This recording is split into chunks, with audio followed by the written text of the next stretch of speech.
girls would always say, I can't understand why you're single, but they'd never date me. What does that healing look like? Are you being the right person for yourself? And what's the difference between that new version of you versus the older version of you? The new version is more centered around who I am on the inside rather than what society tells me I need to be. So as a relationship coach, what's the most common issue people come to you with? What went wrong here? What went wrong there?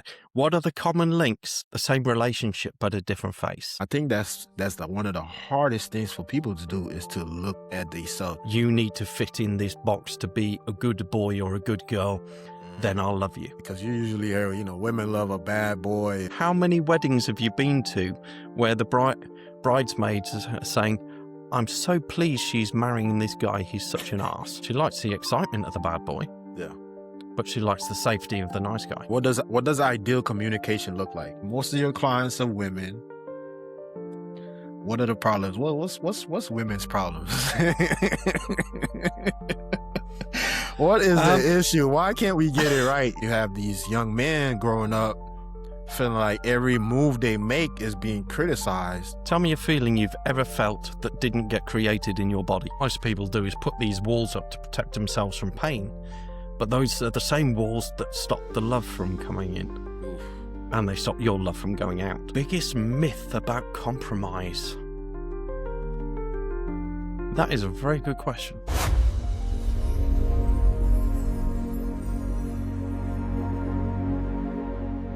All right, welcome to another episode of the Words of Encouragement podcast. I'm your host, Mr. Made Different. And today I got a special guest in the studio. Well, in his studio, I'm in mine.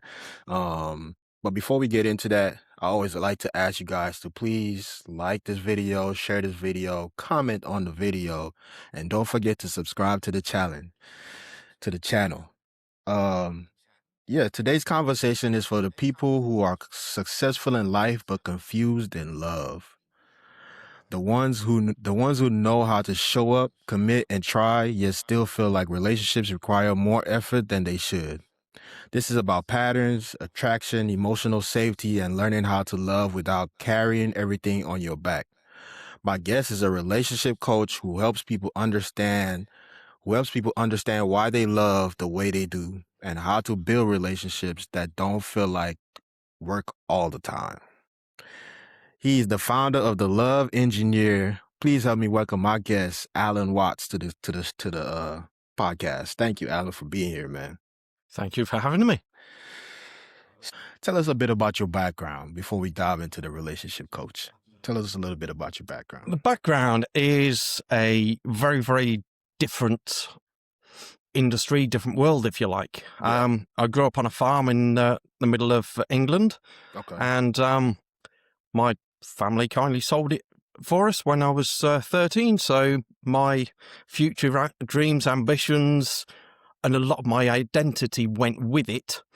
And I'd always found a bit of an interest with machinery and that kind of thing. So went into being a mechanic, which was great for a few years. Yeah. But when it came to intimate relationships and dating, I always struggled. I was that nice guy that girls would always say, I can't understand why you're single, but they'd never date me. And I'm sure there's a lot of guys that can relate to that. Wow. And Wow. so got really frustrated at one point and thought, I need to change a career or I need to change something. Yeah. And I was in a bit of a pit, and some of the guys I was working with, we were joking about how much more fun it would be to be fixing boats in Barbados. So went off to the careers office on a day off. Yeah. Went and spoke to him and says, have you got anything on fixing boats in Barbados? No, but here's some info on travelling around Australia. So, okay, that's far enough away from all of my problems. Yeah. I'm off. So I went out there for a year and discovered a lot of the problems I had followed me. Wow. That was not fun. Wow. And I had this realization that was because I took me, myself, and I with me. So then I started reading a few books and changing a few perspectives and things like that. And came home after that year and kind of with two possible plans. One was to work in the UK for another year and then go back out to Australia.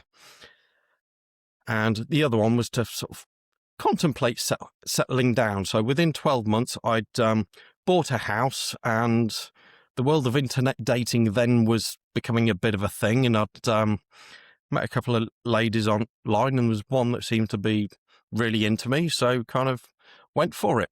And within 18 months of being back from Australia, we were married. Wow. Which was not necessarily the best move, but at the same time, it triggered a lot of growth, a lot of healing, and all sorts of stuff. So, Yeah. and eventually put me on the path that I'm on now. Okay. Okay. So are y'all still together? No, we had twin children in May 2010, and in November I came home to an empty house. Oh. So had to rebuild my life all over again. Going out to Australia wasn't an option. So it's like, what do I do? How do I Yeah. make sense of all this? And Oh that my God. kind of set me on a mission to be the best man that I could be, find out how dating relationships really worked, Yeah. find out the mistakes that I was making so I could improve on them, and also become the kind of man that my kids needed me to be as a dad. Got you. Got you. That's kind of traumatic, man. Like you come home to an empty house. That's pretty traumatic, man. I don't know how you bounce back after that. Step by step, and a Yeah. lot of time and a lot of healing. Wow. There's I kind of want to dive into that a little bit. What does that healing look like? What does that healing look like? Well, lots and lots of self-help books and hiring coaches, because I think it was Les Brown that says, when you're inside the picture, you cannot see the frame. You can't see what's going on behind you in these blind spots. Yeah. And when someone holds that mirror up to you and says, what's your part in this? What have you done to contribute to this situation? I did nothing. It was all her. It was all her. Actually, no, there's a lot of mistakes that I was making all the way along. Wow. Taking ownership of them and learning new ways of being, shall we say? Yeah. And in a sense, creating a new version of myself. Okay. And what's difference between that new version of you versus the older version of you? What would that difference be, you would think? The new version is more centered around who I am on the inside, rather than what society tells me I need to be, because we get all sorts of outside influences saying, as a man, as a dad or whatever, you need to be this, whether it's parents, whether it's teachers, whether it's social media, whether it's TV, movies. Yeah. And very few of them are actually aligned with who you are or who you want to be, unless you make some conscious decisions to sort of take that bit from that guy over there, that bit from that guy over there, that bit from there, that bit from there, that bit from my past self, because that works. Yeah. And in effect, kind of put it all into a mixing bowl and create the new version of yourself. Wow. Okay. That's what I live by, man. That's why I call myself Mr. Made Different, because I was always trying to I was always set apart, but part of me wanted to fit in. Yeah. And until I decided that fitting in wasn't an option for me, because I would go places, I would do things, and I'm like, I kind of like this aspect of it, but I don't like this aspect of it. Yeah. And I always find myself in that conundrum where it's like, man, what do I do? Like, do I fit in all the way, or do I just take the bits and pieces that I like and just move on? And I just kind of found it was like it's easier to just be myself versus trying to fit in with other groups or other social norms or whatever society tells you need to be as a man. It's like there's so many different variations of what a man is. There are men who like to jump off of cliffs and skydive and different things like that. I'm not one of those type of men. You know what I mean? Like, I'm not that. I'm not going to go in the jungle and play with lions. And it seems like it's cool. It's like, but part of me is like, nah, I don't really want to do that. So So there's so Yeah. many different variations of who you can be in this world that I think a lot of times people get criticized for not being, you know, people. I guess people want to see people want to see themselves in other people, so they'll criticize you if they don't see Yeah. themselves in you, and that criticism, we then internalize that as, well, I'm not being a certain way. I need to be this type of way, or this type of man, or this type of woman. So that's big Yeah. that you said that, man. Yeah. Everyone has their own individual model of the world, and Yeah, within that, yeah, they have a model of who people should be in yeah, alignment with their beliefs. And if they're not, then criticize or whatever, or just stay away saying, I don't like that person. yeah, yeah. That's true, man. That's big. So I don't want to harp on the past too much, but I'm curious. Are y'all still in communication? Because of the kids, like, what does that look like? Um, well, the kids are now living with me full time. Okay. I get the odd WhatsApp message with her when she decides she's wanting to see the kids for a weekend or something, but that's about as far as it goes at the moment. Wow. Wow. That's that's something you don't hear too often, you know. Usually the women takes the kids and leave the father, It's you know, to figure It out the took a long pieces. time to get to that point, Yeah. about 14 years. Wow. Okay. And that's without any court cases or anything, because I've realised from having other friends go through that mincing machine that Yeah. I'm not going to win. Every Yeah. solicitor I spoke to says, well, you'll actually get less contact with the kids and probably be worse off if you do go to court. So, okay, I ain't going to bother that. Wow. Man. There's- Yeah, fathers don't win those type of situations a lot, man. Yeah, So, no, you know. leave her enough rope, she'll hang herself kind of thing. Yeah. And she did. Wow. Wow. Okay. So are you currently in a relationship, currently married right now? Currently living with my partner. We've been together, I think it'll be, what is it, 4 years in April. Okay. Congratulations, man. Cool, cool, cool. All right, so that's good, man. Because most people will ask, well, why would I take relationship advice for somebody that's not in a relationship? Or you hear that a lot, Yeah. you know. So, um, okay. So, as a relationship coach, what's the most common issue people come to you with? The most common issue is, well, one of two things. For those that are in a relationship, it's, can you fix my partner? I don't like the way they're showing up, or Yeah, he's doing this, she's doing that, whatever it may be. And for the single people, where do I find the right one? yeah. How do I know when I've met them? Wow, wow. And 90% of it is being the right one, not finding the right one. That's pivotal. Being the right one instead of finding the right one. Yeah, Yeah. I And agree. so many people will look at who's my ideal partner. And that's great, but who do you want to be in that relationship? Yeah, If you don't look at that first, it's going to trigger all sorts of issues in the future. yeah, yeah. Because you take yourself to every relationship you go to. Man, you gotta ask yourself, are you being the right partner for those people? Are you being the right person for yourself?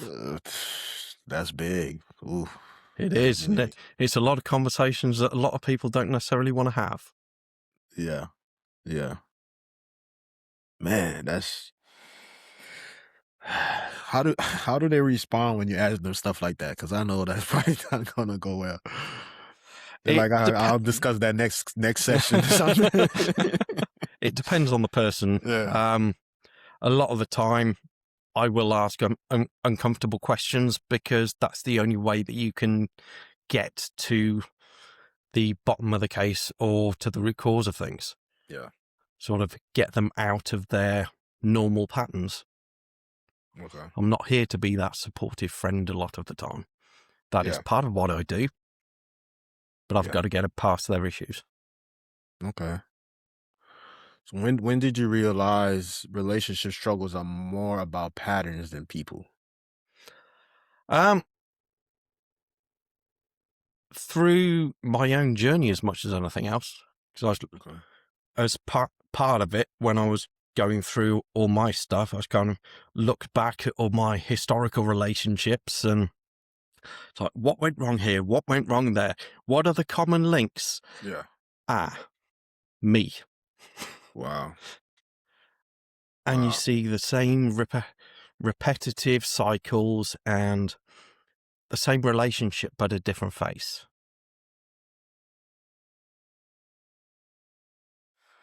Dang, that's Some crazy, horrible man. realizations. It is, man. It is. It is. I think when I met my wife, it took me some time to realize like I was still carrying some stuff. And even to this day, like there's still things about me that I'm learning to understand myself better. And I think people get to this place in a relationship a lot of times where they're they realize that yeah, maybe the person does have issues, but I also have issues that Yeah. I'm not willing to face. So it's easier to just blame the other person and then go to, maybe break up with that person, go to another person, divorce, whatever, go to the other person and And the it's problems follow. the problems keep following. And then, whether it's friends that you talk to or whatever, people talking, you're like, you sound like you're having the same problems with different people. Like it's kind of time to look at yourself. And I think that's one of the hardest things for people to do is to look at themselves, to put, that mirror Yeah. up, like you said, and kind of deal with the person in the mirror. So Yeah. to your expertise, why do you think that is? Why do you think people just don't want to deal with their BS, to put it in a better term? Ultimately, fearful of not being good enough, fearful of going inside and finding out they're not lovable or they don't deserve love or something else, or if they've been stuck in this pattern for 5, 10, 20 years and they suddenly realize that it's down to them and they could have changed it earlier on. Yeah. That's a very painful realization, although you can't change it till you're ready. Yeah, that's 100% true. Wow. Wow. Yeah, I think fear plays a big part in that, man. Like it's why do you think they're so fearful though? We grow up with it. We are naturally seeking things that are a threat for our own safety and survival. Yeah. It's like you look at the newspaper things. If the headline is "fantastic weather today," I think people would go look at it. Yeah, right, cool, fantastic. Or there's earthquake, 10,000 people dead. They're like, oh my god, I need to find out what's going on. Yeah, they lock in on that. Yeah. Mm. Plus, when we're children, how many of us have challenging experiences that aren't necessarily met with support and love? Mm. You need to fit in this box to be a good boy or a good girl, then Mm. I'll love you. Mm. A lot of the time, it's not intentionally to be that way. Yeah. It's because it's easier for the adults. Yeah. Yeah. And to You said break that pattern as a parent is not easy. it's not easy. It is not easy, man. I do speaking events sometimes, and I spoke at one of my events, and I said this. This was one of my things because I speak a lot on identity. And I was just like, I have one daughter, first daughter. She's 2 years old now, right? She's she's sweet, sweet girl, empathetic. I could already see the empathy that she has. Um, had another baby. I made this joke that our first daughter was so sweet that my wife and I we decided to have another baby. My second daughter, she's a little bit more rambunctious and just, a go-getter. She's 9 months to this day right now, right? And I'm like, man, she's a handful. I'm like, who would have thought, you know? But and I always find myself telling her to relax, calm down, to chill, like you're doing too much. And I always have to catch myself at moments that I might repeat it to kind of pull back on saying that to her as many times. Even though as young as she is, she, I'm programming her that she's a Yeah. lot to handle, and it's difficult to catch yourself when you want to say, hey, you're a little too much, because the first daughter is not like that. So it's like, you don't want to say, hey, be like your sister or be like this person or be, Yeah. you don't want to do those things because you're programming her to grow up to be that, if I'm like my sister, I'll be accepted Yeah. it's one of those things that, when she gets older, I'm going to tell her like, Papa's tired, you know what I'm saying? Like, Papa's tired. You just a little handful right now, and it's not your fault. That's who you are. That's who you were made to be. But Papa's just a little tired, so give Papa a little time to decompress or whatever the case is to be able to handle all that energy that you got. But yeah, I think that's important that you said that, man. And on the flip side, you don't want to break a spirit either. Yeah. You don't want to break a spirit, but at the same time, you want it to calm down and just a little bit. Just a little bit. Turn the volume down from 12 to 8 or something. Yeah, just a little bit, man. Just a little bit, Oh man, that's pivotal, man. I hope the people are getting some gems out of this because that's so pivotal that you're conditioned as a child, whether you know it or not. You're controlled more by your subconscious than your conscious. Yeah. Your subconscious knows your deepest fears, the things that you're afraid of, that fine tuning, that programming that you got as a kid. That repetitive sound in your head, like, oh, you're too much. And sometimes you wonder, why am I doing this? And it's so hard for people to dig into And the some of it's got subconscious. absolutely nothing to do with you. Nothing. Because when I was going through my journey, I had a session with a kinesiologist, and that blew my logical mind altogether because I was looking at the fact that I didn't feel like that I mattered or something like that. And that actually went back 6 generations to a girl, to 1850, to a girl on my dad's side of the family that got pregnant at 14 and had the baby taken off her against her wishes. And from then on, I don't matter is stuck in the family genes. Wow. And you said you went to kinesiologist? What is that? Kinesiologist. Kinesiology is the study of energy. Okay. So it's kind of blends modern chiropractic skills with some of the Asian and Chinese meridians and all sorts of things. It blends lots of different modalities, but it's very, very powerful. Okay. You learn something new every day. I didn't know what that was when you said it, but that's pivotal, man. Generations. Wow. Wow.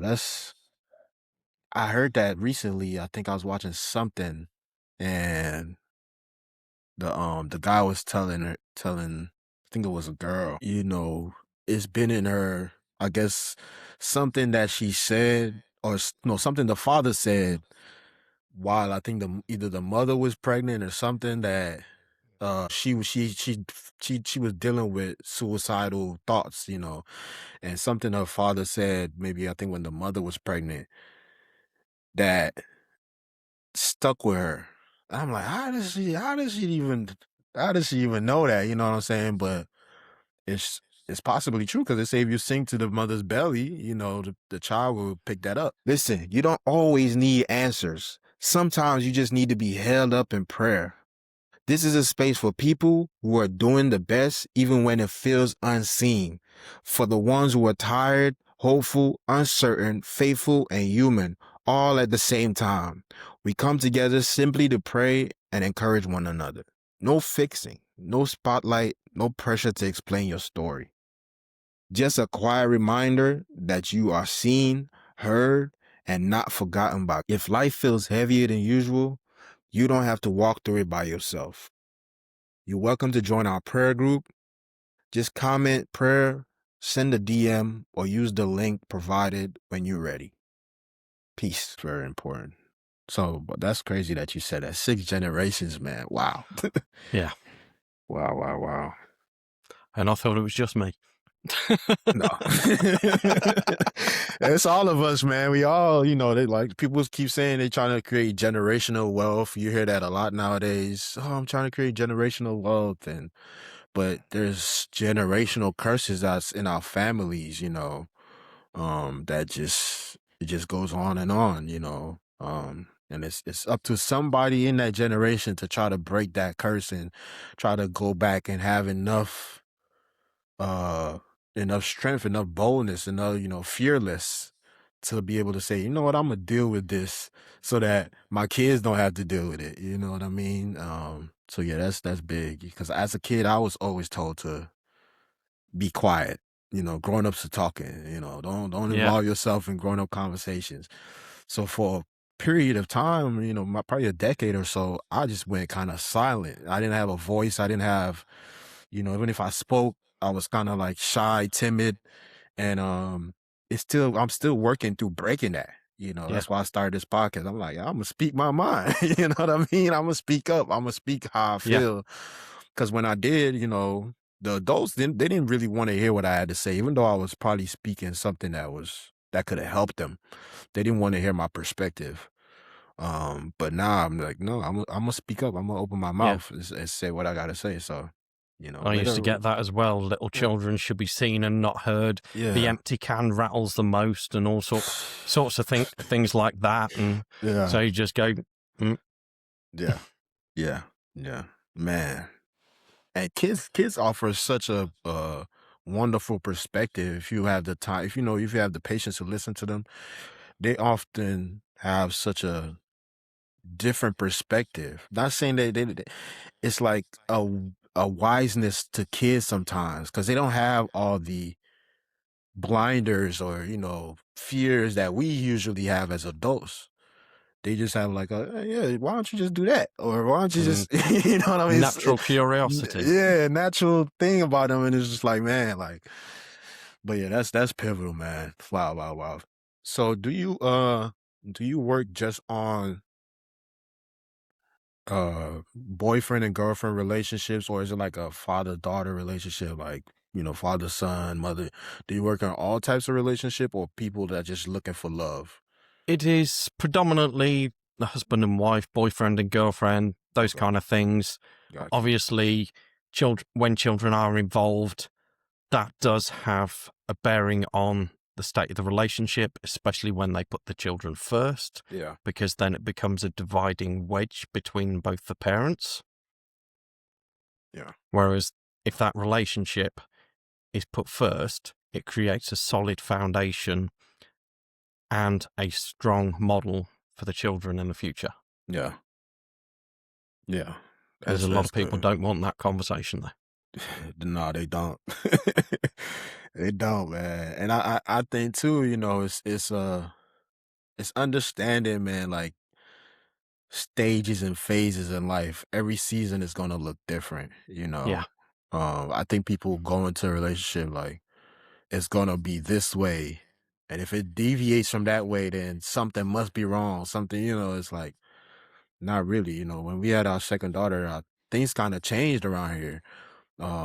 We had to kind of sleep in separate rooms. My wife's sleeping in one, I'm sleeping with the other one, and we had to kind of just separate them because it just created a dynamic where it was neither one of us was getting sleep in the night. Like, the kids both, they waking each other up. Then it's like a whole thing. It's like that lasted for about 3 months where we slept in different rooms till they kind of, they sleep a lot better now with all of us in the room. And most people are like, wow, y'all sleeping in the kids supposed to have their own room. But it's like, man, that's just how it is right now. I know that it's not going to be that way forever, and I'm fine with just being in that season, because it's like, I know they're going to grow up and they're going to be in their own room or individual rooms or whatever the case is, but that's just how it is right now. And I It's the think way it see, used to be historically as well, yeah, until the industrial stage when houses started getting bigger and people had yeah, more money and they could put the kids in separate rooms and hire a yeah, nanny or something like that. yeah, yeah, man. So it's just understanding what phase of life you're in, and embracing that. Don't get mad. Most people would be like, "Why y'all sleeping in separate rooms?" And like that's just where we at right now for this few months. It's gonna change back, and you have to make the effort because a lot of people say you have to make the effort for things to change, and I think Yeah. that's important too. So that's good. Yeah. That's good. A lot of the time a relationship's like a three-legged race. You've got that leg that's tied together and Yeah. you've both got your individual legs. If you're not working on yourself and not got your own hobbies and things that you do on your own, you're not putting that leg on the floor. And Yeah. then your partner a lot of the time feels like they're carrying the whole relationship. Yeah. Yeah. Yeah. And if both partners are doing the same thing, it's disaster. That's disaster way to have it, man. yeah, Man. Okay. How do attraction patterns get formed and why are they so hard to break? it's all nervous systems and the patterns within the brain. Mm. Because the way the mind works, something happens and it's like, I need to make sense of this. I need to understand it. Oh, that thing over there is kind of similar, so I'll join that together, even if they're not related in any way, shape, or form. Yeah. And if that happens several times, it's like, oh, that kind of person must be my type. Mm. No, it's just a pattern that you've been experiencing. Yeah. Yeah. Yeah, because you usually hear, women love a bad boy and all this other stuff. And, like you said, I hear that a lot. But how many weddings have you been to where the bridesmaids are saying, I'm so pleased she's marrying this guy. He's such an ass. It doesn't happen. Yeah. Yeah. It's almost like they want a guy that is the bad boy, that can be a leader, that can be that supportive friend, the nice guy, but they want it all in the same man. Yeah. And they want him to know which version of himself he needs to be at any given time. Yeah. Yeah. That's and then they wonder why we get confused. That's something I always say, man. When people be like, "Man, she said she wanted this," I'm like, man, she wants all of that. Like she wants a God-fearing man. She wants somebody that knows a little, something about the hood, something about the streets. Bad boy, or no one's to be nice. Like she wants all of that at different times, Yeah. and it's confuses a lot of men because it's like, you can't show up being the bad boy 100% of the time because when she needs that soft version of you and you don't give it to her, she's gonna be like, well, Harry over here talks so sweet to me. I need, and it just creates a dynamic for confusion, for her and the man. Yeah, because we have us blokes, we kind of trying to compartmentalize everything. So it's almost like we're coming from a place of, I'm either a nice guy or I'm a bad boy. Yeah. Why can't you do both? Yeah, at different times? Exactly. At different times. Yeah. Yeah. That's because she likes the excitement of the bad boy. Yeah. But she likes the safety of the nice guy. Yeah. And that's kind of like what you said earlier when you said, I'm going to take piece of this, I'm going to take piece of that, I'm going to bring part of my old self in here and take piece of this over here. So yeah, that's kind of how you have to, well, for me, that's kind of how I look at it. That's kind of how I live. There are times where I'm funny, joking. There are times where I'm serious. There are times where, it's about God in this moment. There are times where, I could be a little bad boy for a second, but, I'm kind of a little bit all of those. I know when to turn it on, turn it off. Go get that guy for this guy, So yeah, that's good, man. Yeah, there's nothing to say you can't be the nice guy when you go to church on Sunday and the bad boy in the bedroom. Yeah. Yeah. Because let's face it, we all know how many copies of 50 Shades got sold. Yeah. Yeah, exactly. Exactly, man. They want a beast that they contain. Yeah. Yeah. Yeah, man. Oh man, that's good. Yeah, I hope people are understanding what you're saying too, because it's needed for people to understand. Like, you're not just one thing. Like, you're not just a street guy. You're not just one thing. You're so like this guy. I think it's Jason Wilson, I believe is his name. He wrote a book, The Comprehensive Man, and he's just pretty much labeling all the different variations of a man. And I think once, when you're growing up and when people are telling you you're this, you internalize that and just pick that one lane, but there's so many different variations of yourself in that. We're made in the image of God. God is infinite. He's everything. You know what I'm saying? So you have to put yourself in like, yeah, I could go fix my car like you. I went to mechanical school to fix cars. I could go fix my car. I could paint the house. I could fix something in the house. And I could come and jump on here on this podcast and talk to you for an hour and have a great conversation. You know what I'm saying? Like, all But if you these, spend so much time fixing stuff, yeah, you don't want to come home and then try and fix your wife. That's not going to get down very well. yeah, exactly. Exactly, man, exactly. Yeah, so I think we humans are so comprehensive, but people tend to use, 1% of their brain, or 5% of their brain, when we could use so much more to be able to be so much better. So that's Yeah. good, man. That's good. So who are your clients mostly? Is it men or women? Like, It's mostly women at the moment. okay. The only reason I can think of for that is us blokes can be a little bit stubborn. And firstly, we don't like to ask for help. Yeah.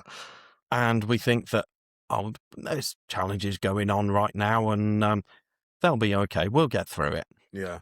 And there's nothing wrong with that. But if you imagine doing a skydive and then 1 meter from the ground, you think, oh, maybe I'll pull this cord now. Oof, It's a too bit late. Yeah, it's too late. I love that analogy.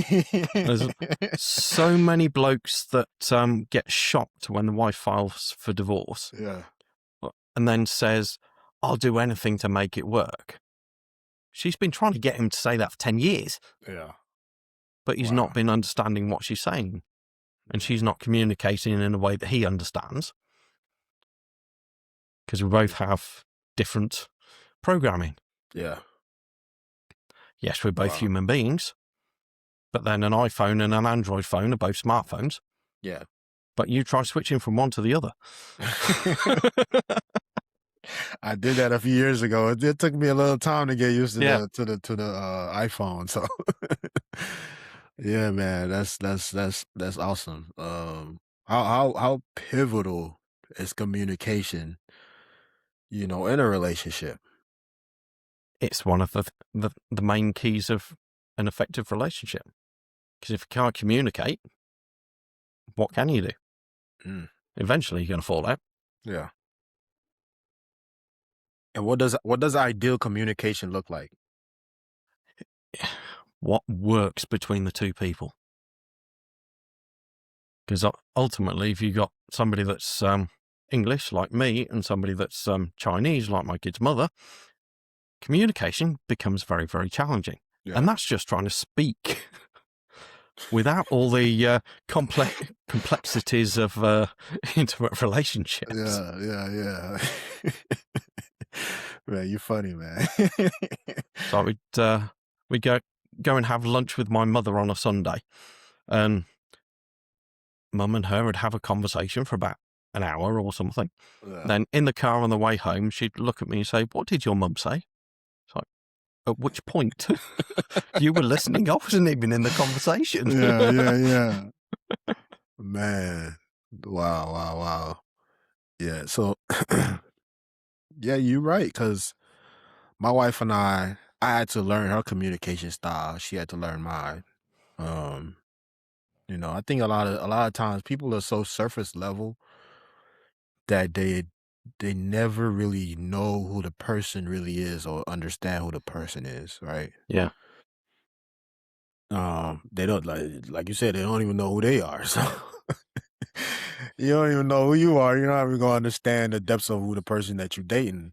You know what that person is all about. So yeah, I had to learn her communication style. You know, I was trying to figure out like why is she didn't really want to have hard conversations in the beginning. You know, it was more um she would let things slide. I would say like get silent or she'll be like, well, it's not a big deal. And I'm like, well, if it bothers you, whether it's a big deal or a small deal, you at least need to let me know. Because over time, that little deal or that thing that's you feel like, oh, it's not a big deal that you Snowball do that. effect. It's gonna snowball. If I'm talking through a show, and you're trying to listen to the show, and I'm not. I'm talking throughout the whole show. Oh, what's going on? Oh, I can't believe it. And then you're like, oh yeah, it's not a big deal. But over time, and our 10th year, our 20th year, it's going to irritate you. And then you're going to blow over. And then I'll be like, you never said anything. Like, you know what I mean? But if I know that early on, I could at least try to scale back. I might still talk, but I can at least try to scale it back because I could talk throughout the show. So, but it's just something that small. And like I told her, I was like, yeah, just let me know. If it bothers you, whether it's big or small, let me know. And she was more on the, if it's big, I'll tell you then. If it's something big, if it's a big deal. But it's those small things that, usually causes an avalanche. So yeah, that's Yeah. that's good stuff. That's good stuff. And the little things become big things over time. Yeah. Yeah. So what most of your clients are women. What are the problems? What's women's problems? What is the issue? Why can't we get it right?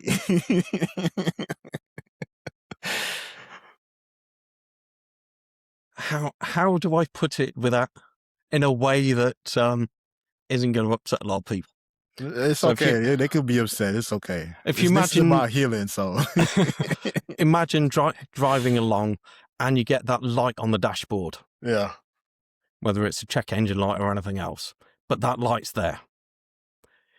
It's just a thing that says, oh, by the way, you might want to, something's not quite right, you might want to check something out. Us blokes, she'll be all right, mate. Keep going. Wheels are still turning. It's no smoke coming out front under the bonnet or the hood. yeah. Keep going. That little check engine light is a feeling. Mm. We ignore them because that's what we are wired to do. Yeah. Whereas they tend to be wired to be controlled by these check engine lights and little warning lights. They are more important than everything. Even if it's just road code. Yeah. Even if it's a tiny little thing. The lights are going on. It's like a Christmas tree inside. Until you actually dig down into it. And you find, somebody just left a knife in the butter. Mm. But the translation of that inside was somebody left in a knife in the butter. That means I'm not respected or I'm not appreciated. Yeah. Yeah. Yeah. That sounds about right. Whereas sometimes we need to listen to them when they say, oh, there's this light on the dashboard.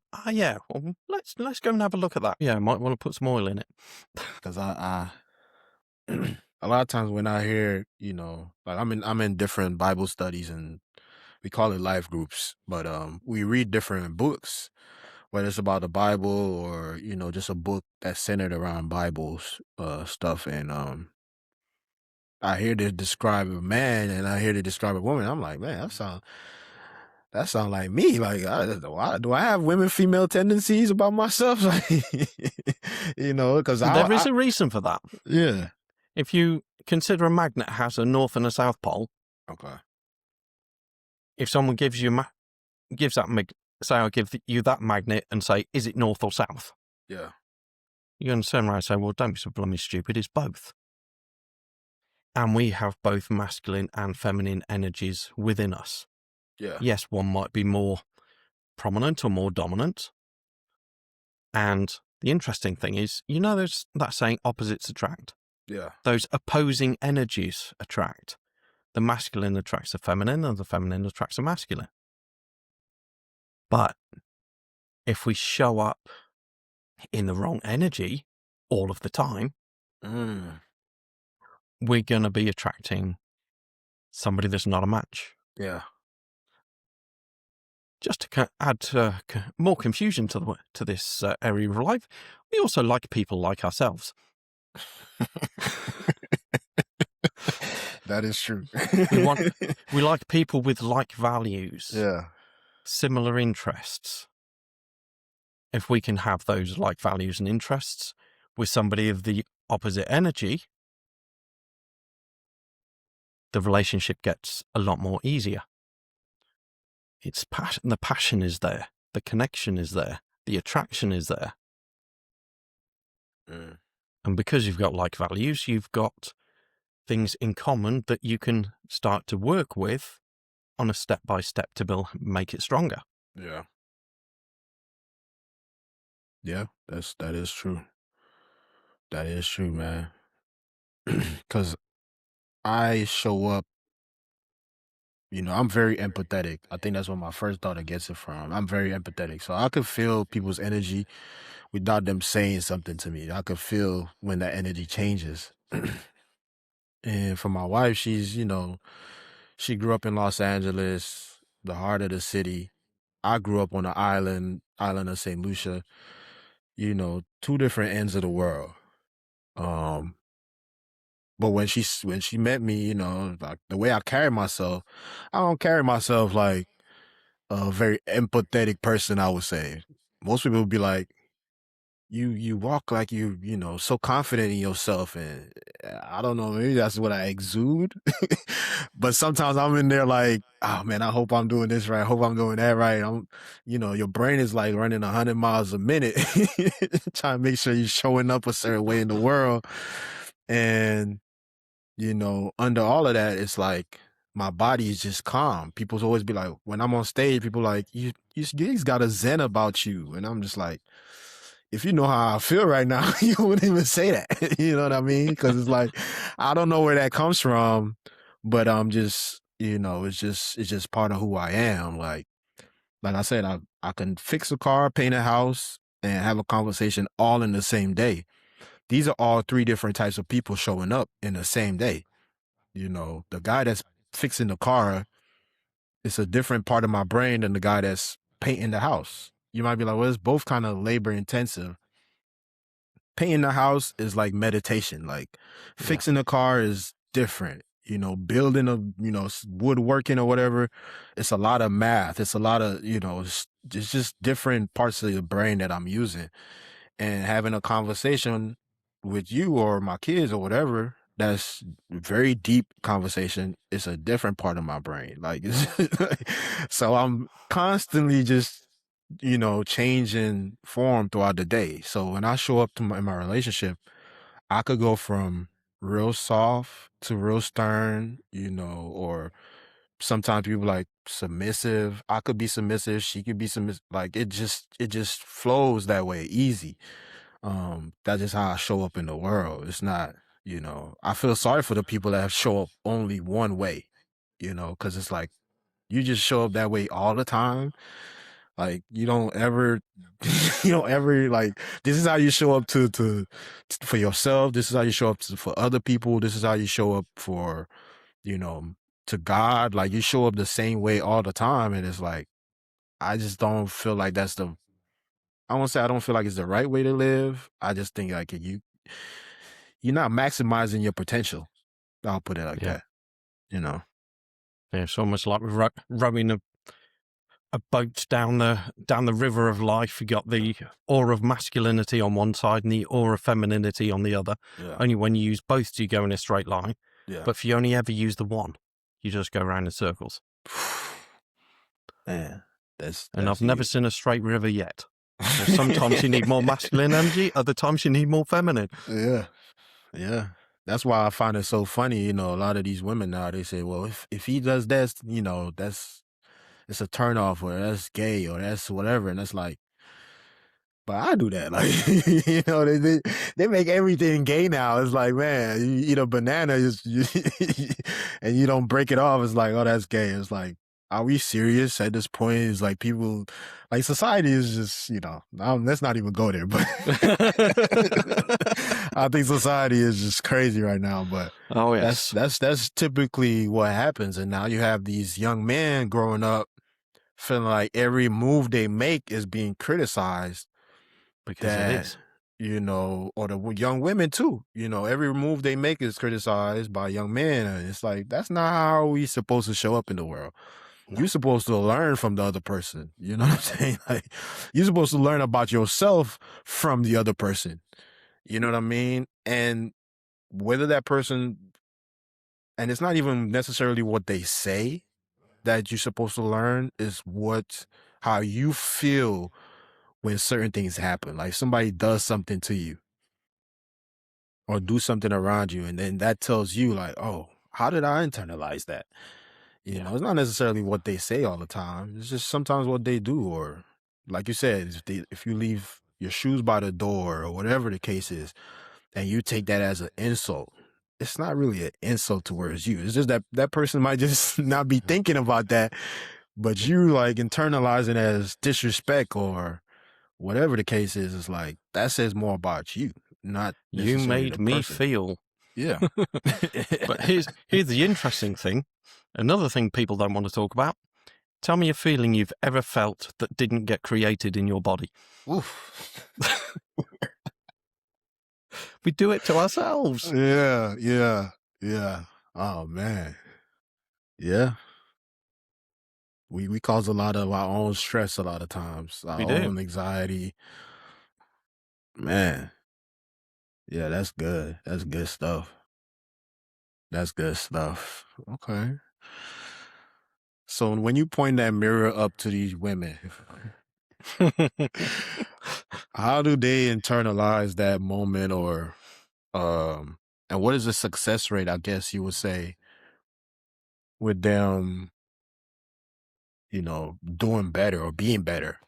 Because you said you work with high level, women that have Yeah. these great jobs and stuff like that. How does that work? Well, ultimately, it depends on one thing, whether they are prepared and willing to go within. Mm. Because if they're not, then the success rates are pretty low. When they do, it's completely transformational. Sometimes they just need one little thing. So as a lady I worked with a few years ago, one of the things she had that kept coming up was a lot of body shame. She didn't like her body. Mm. And to be fair, it was a struggle. I thought, I've got to do something different here. So I said, can I ask you a question that you're not going to like? She said, well, if you want. I said, okay, so how can you hate that body so much when that body created those daughters that you love so much? Oh, wow. That's a horrible question. Well, she said, because of this, because when I was abused as a child, there was part of my body that enjoyed it. I said, well, your body's just sending signals up to your brain that says this feels nice. It has no idea whether it's a person that should be touching you in that way or not. Yeah. I hadn't even thought of that. We go through as kids is like, it sets the foundation for the rest of your life. Yeah. If you don't go back and reset and then hit that reset button and unlearn all those things, you kind of just live in this, whether it's a fearful child or insecure child or whatever it is that you went through as a child, like, or whether it's showing up in the world aggressive because you don't want to be taken advantage of, because you were taken advantage of as a kid. It's man, it just is the foundation of who we are until you reset that and be like, well, this is who I want to be. I'm not that scared little child no more. I'm not the fearful little child. I'm not the quiet little child no more that people told to shut up. Nah, it's not that child is gone. You know what I'm saying? And it's that's so important I think for everybody. because we don't realize how much of that, that's our subconscious is that little child. Like, Yeah. man, that's pivotal, man. That's pivotal. I love this conversation. This is my type of conversation right here, man. Not because it's about relationship or anything. It's just because, I don't like surface. I don't like small talk. I'm not the Me small neither. type of person. I like to have deep conversation that we could actually figure out, how to solve some problems, how to, save the world in a sense. Like, that's the type of conversation I like to have. So this is pivotal right here. For those watching, I hope y'all gaining something from this. Yeah, because this is pivotal, man. Wow. She didn't even realize her body was internalized. That's crazy. Yeah. That's crazy. So is she doing better now since then, or? Yeah. Okay. Cool. That's good. Praise God, man. Let's talk about boundaries in relationship. What does a lack of boundaries look like versus healthy boundaries in a relationship look like? That's a great question. And there are two kinds of boundaries. We have the boundary where we say to somebody else, like, this is where my line is. You don't cross that. Yeah. Okay.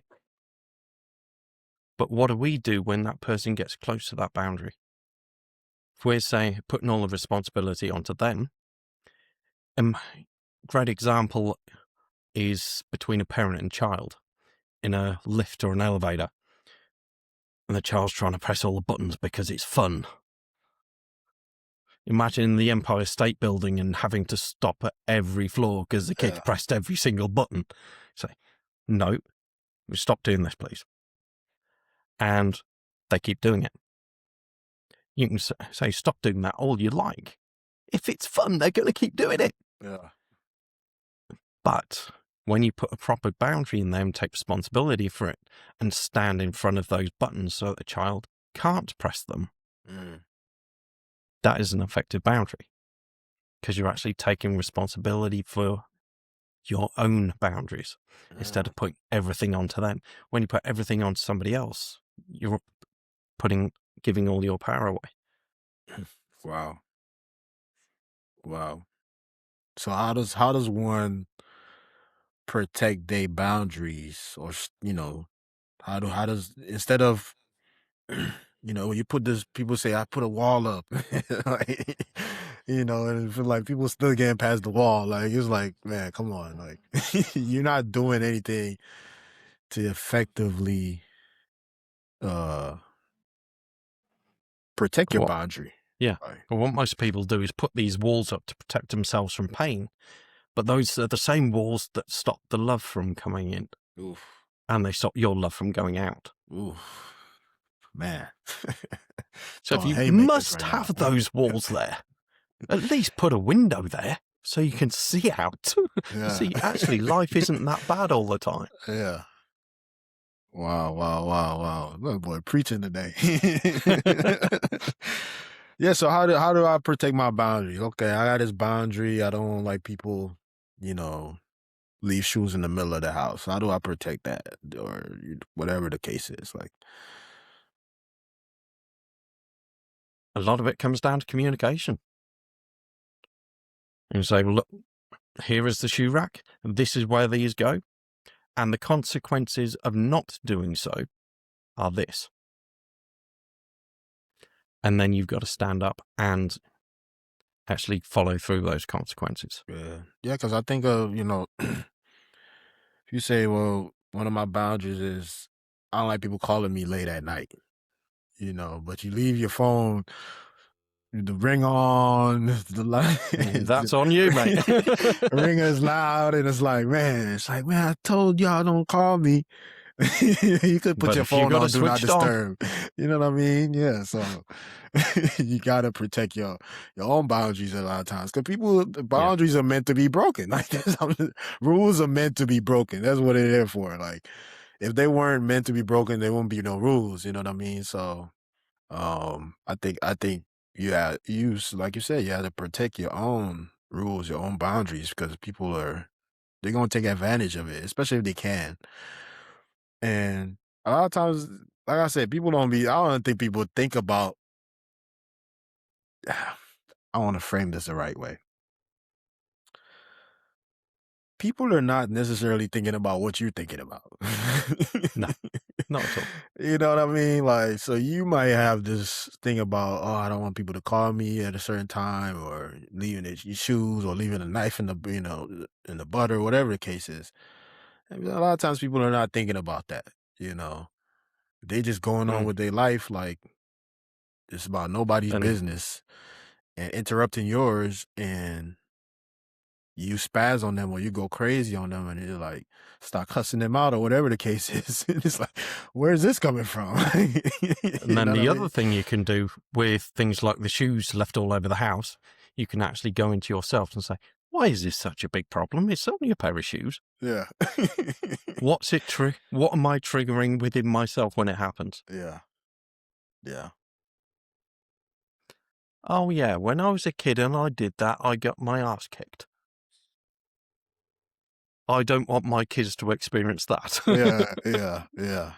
Yeah.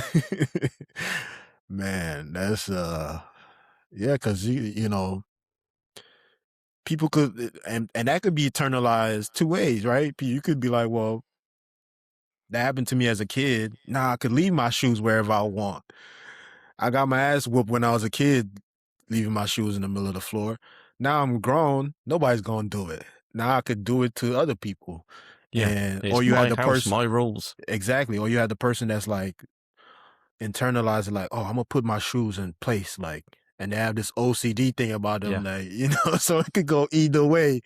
And then you have to figure out, okay, which spectrum am I on?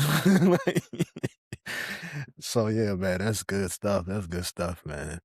Oh Yeah. man. Yes, when I see our kids' shoes all over the place, and it's like, they've done it again. They've done it Yeah. again. So, okay, where am I not putting my stuff back? Yeah. Because let's face it, we need to practice what we preach. Yeah. Because kids will notice that stuff, Yeah. They will. and they call you on it. Yeah, they will.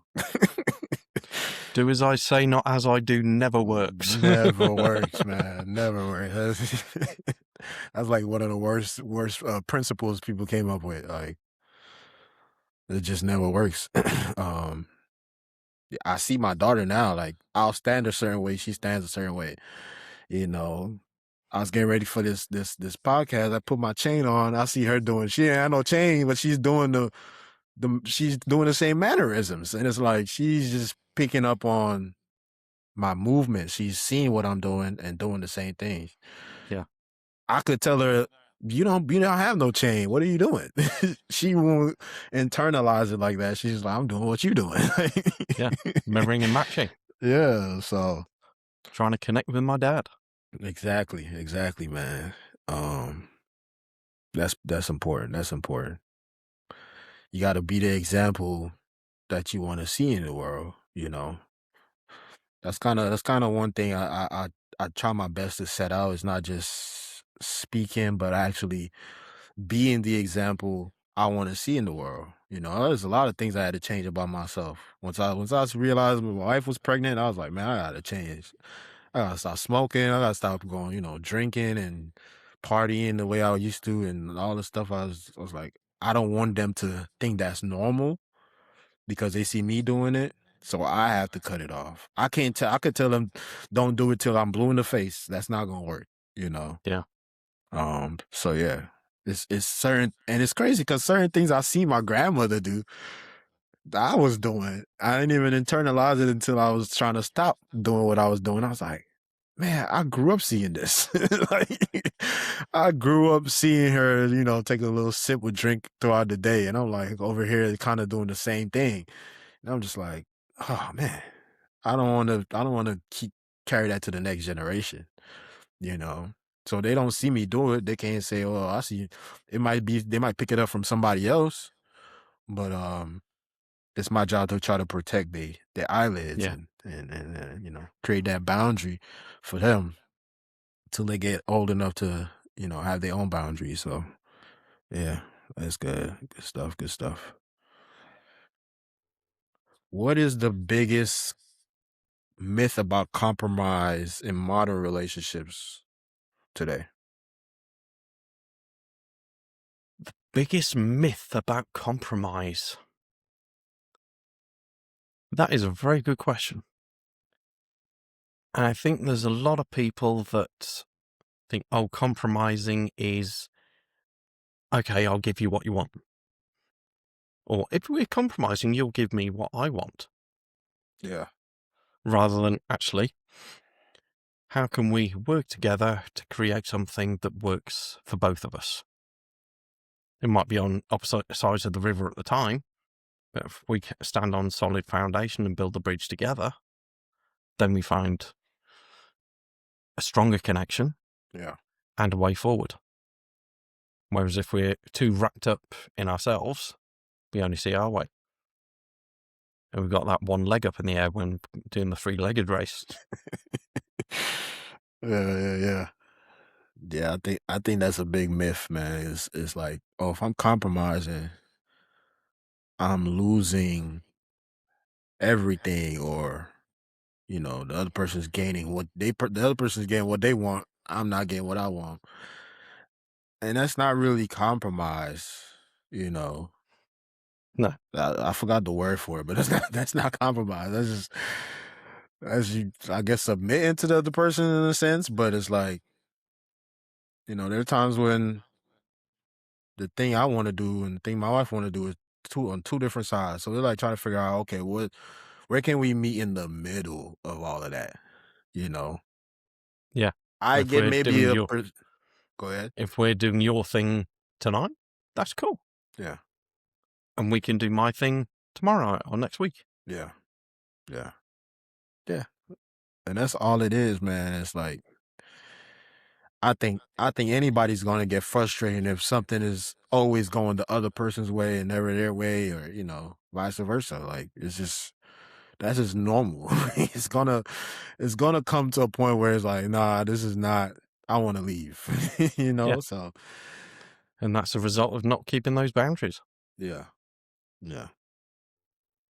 Good stuff, man. Well, we're gonna jump into the lightning round, and this could go on for hours, man. But I want to respect your time, and yeah. So we're gonna jump into the lightning round, fast hitting questions. Love becomes heavy when You feel like you're doing all the work on your own. You're the only person in the relationship. okay, attraction doesn't equal Love. oof, big oof. That's good. That's good. A healthy relationship requires Lots of things. And compatibility, communication, attraction. okay. Most people stay stuck because They don't go inside themselves. They blame the partner. growth in love starts with Going within. Self-awareness. yeah, I like that one. Real partnership feels like It feels like it's home. It's peace. yeah. Awesome stuff, man. Awesome stuff. What's a book that changed your life or your perspective? There's been so many. One of them is the one I wrote myself because I didn't believe that I could do it. And if I did it, nobody would ever want to read it. And then kind of give the draft copy out to a couple of people, and they're like, I couldn't put it down. I was like, what? You actually wanted to read that? All these stories inside my head, going back to my primary school teacher that says Alan's writing is no good kind of thing, because you know, to write an essay on something I wasn't interested in. Yeah. Like, I think it was something to do with sports. Like, okay, how do I get out of this quickly and easily? Went to watch the cricket, rain stopped play, came home. That was it. Man, you see how damaging that self-talk could be sometimes. Oh, yeah. You could have prevented, having a book that people need, because you're like, man, nobody wants to hear what I have to say, Yeah. And it took me some time to get past that, I know people see me doing this podcast or speaking on stage or whatever. It's like I literally had to ignore the version of myself that was downplaying my story or was telling me that it's not good enough. Nobody wants to hear that, I gotta figure out what's the most important parts of it and how I can relate to other people, and how I could help them overcome what they're going through. Cause man, I think everybody has that little voice in their head. They just have to kind of ignore that person, ignore that voice, and keep pushing. And I think a lot of that goes down to how your parents spoke to you when you were a child. Yeah. If they were supportive and believed in you and spoke to you positively, then you've got a very supportive little voice inside your head. Yeah. Whereas if there's constant criticism and you should have done this, you should have done that, should have done the other, that becomes your inner voice as well. That's good. That's good. I did an episode with a guy recently, and he told me that he said that for a lot of kids, their father is how they see God. Like, so if your father is a certain way, you tend to see God that certain way. And that had me shook, because I'm like, man, I never even, now that I have kids, I understand that dynamic a little more. Yeah. But yeah, it's true in a sense, because if you as a father, if your father's missing, you tend not to maybe believe in God as much. You like, if my father left, I don't believe in no God. Like, and if you have a father and he's maybe not talking about God as much, and he's very stern, and when you do come into God, you feel God is the same way. It's like I fear God, and when people say fear God, it's more of a reverence for God, more of a respect than to be like an actual fear. Like, God is like, I smite thee before you because you didn't do X, Y, Z. Like, it's not that, you're such a loving God, so graceful that, man, I could go on and on. But if you don't behave, I'm going to throw you into hell. Yeah, exactly. And, it's man. But yeah, I'm gonna stay away from that conversation. One more lightning round question. A lie about yourself you had to unlearn.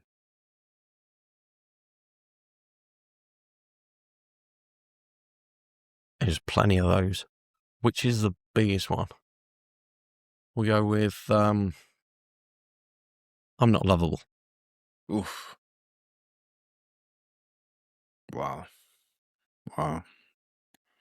Man. I think so many of us feel that way, man. So many of us feel that way. I remember my wife told me something when we probably about a year into us dating. We was having an argument, tears flowing on both sides, and she said to me, she's like, I love the parts of you that you don't love about yourself. And that done hit my soul. That hit my soul. When she told me that, I was like, what do you mean you love the parts of me I don't even love about myself? Like, how could you love that? Like, it took me a while to kind of just accept that. Even though she said it, it took me some time to accept the fact that she said that. And I think so many of us struggle with even loving ourselves, so we feel like we're incapable of love. Yeah, our parents probably loved us because they probably had to. It's like, you know what I mean? But who else is gonna love us? Like, Because we know everything about us. We know everything. Even the things that we suppress somewhere inside of us, we know it.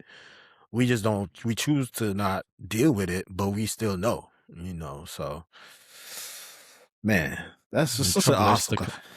then the conscious mind has only a little bit of information and Yeah. tries to make up some kind of logical argument for a feeling that's based on something that happened years ago that you know nothing about. Yeah. Man, this is an awesome conversation, man. I might have you come back on for another episode, Alan. This was good. This was good, man. Happy to have you on my podcast as well. Yeah, just let me know, man. I'll be on. Let me know. We could schedule it. My final question or statement for a person who's listening, or maybe even the younger version of yourself, what words of encouragement would you give that person who's tired of carrying a relationship and wondering why love hasn't worked yet for them? Because I think these days we've put too much emphasis on love, the emotional aspect, the romantic movies and all that kind of stuff, where a lot of the actual loving relationship comes down to the daily actions that we do consistently and persistently. Yeah. We don't look at those. It's almost like we're seeking this elusive feeling that's just like I've died and gone to heaven and landed on a load of cushions or something, and it's amazing and nothing can hurt me. And what do you mean you're not going out with me tonight?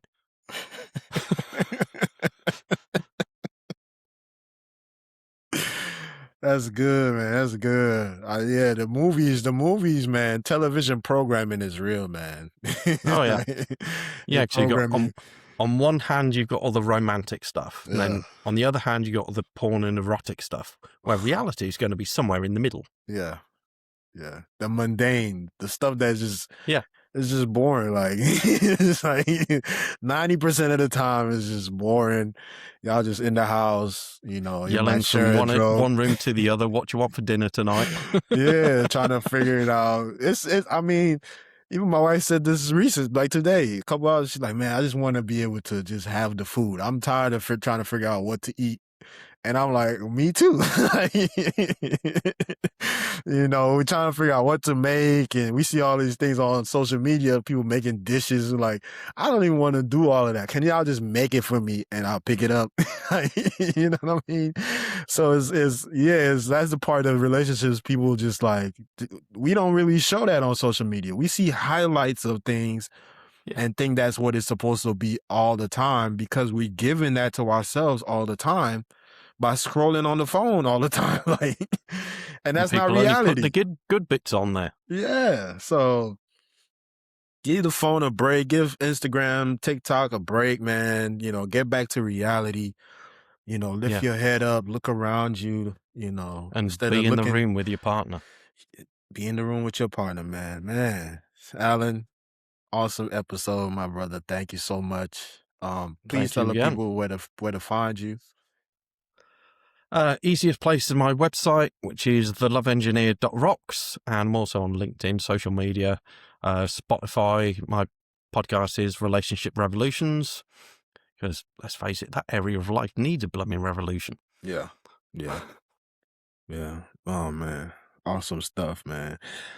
I usually end in a prayer. I don't know if you want to pray, or I could pray us out. Yeah, go for it. All right. Dear Heavenly Father, today we come to you just to thank you, Lord, for the people that you've placed in our lives when you did, Lord. We come here to just ask you strengthen relationships, strengthen marriages across the world, Lord. This brother's in the UK right now, and we just ask for grace for his family, for his loved ones, for his friends, Lord. Give him the strength that he needs to be able to do the work that he's doing in this world, the lives that he's changing in this world, Father God. So this I ask in the name of Jesus, I pray. Amen. Alan, it's been a remarkable episode, man. And to the people watching, just remember, communication is one of the most key things in a relationship. And just keep an open line of communication. Don't be scared to talk to the person that you love, man. So, with that said, peace. Has been another episode of the Words of Encouragement podcast. Stay tuned. Thank you, guys. Thank you. Thank you for watching the Words of Encouragement podcast. You can find us on Apple Podcast, Spotify, and YouTube.